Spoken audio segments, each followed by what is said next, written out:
Hanover Square Press and HarlequinAudio present Why We Read on Bookworms, Libraries, and Just One More Page Before Lights Out by Shannon Reed.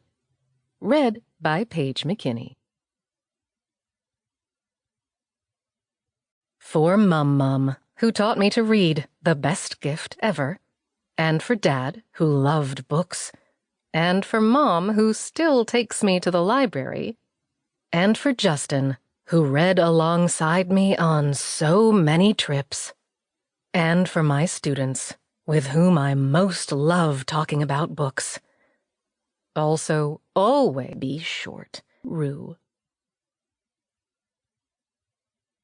Love's a thing that's gathered, chance by chance. Love and the Years, Alfred Allen. Why I Read. I don't remember a time when I didn't know how to read. My grandmother, an elementary school teacher, taught me when I was 2. "You were ready," was Mum's matter-of-fact response the one time I asked her why. 2 is before my memories really begin, young enough to make reading seem less a hobby and more a way of life. I breathed, I ate, I cried, I slept, I chattered, I read, and I have not stopped reading since. When I ask my creative writing students at the University of Pittsburgh to tell me stories about themselves as readers, I hear anecdotes like that one. They, too, were constantly exhorted by nearby adults to put their books down and look around on family trips. I nearly missed spotting Old Faithful in Yellowstone because I was nose-deep in a Nancy Drew. They, too, chose reading over most other activities. And like me, many were punished for minor infractions by having books taken away for a day, leaving us to watch television, the horror, for entertainment.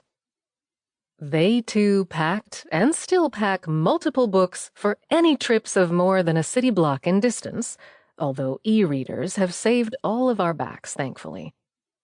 Like me, they read and continue to read at any and all lulling moments of life, on the toilet, brushing one's teeth, in line at the post office, on any form of public transportation, by audiobook when driving. Like the Russian proverb about how one fisherman spots another from 100 yards away, I feel a familial affection for my fellow long-time, intense readers. We are kin. Quiet, introspective, tea and cozy quilt-loving kin. While some of my students are finding their way back to reading for pleasure, I never stopped.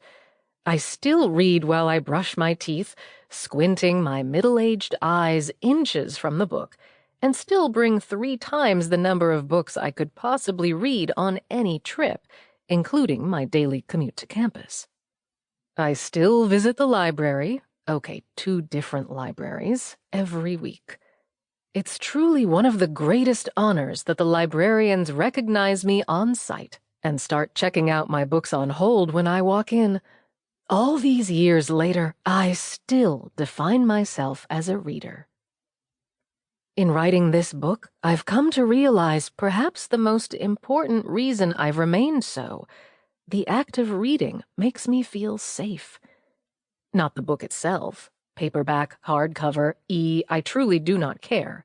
But the exercise of running my eyes over the words, the translation from symbol into meaning, the direct, pleasant diction of the voice inside my head, the influx of information, the transport to other lives, other worlds. I've had other identities all my life. Gloria and Ron's daughter, Justin's sister, Catherine and Henry and Violet's granddaughter, Andrew's best friend, Linda and Pete and Nidra and Gladys's niece, a teacher, a teammate, a colleague, a confidant, a godmama, a PK, pastor's kid, a cisgender girl, a reader, a writer, a knitter, a baker, a Muppets Take Manhattan superfan, and also a hearing-impaired person. For unknown genetic reasons, my Sample complete. Ready to continue?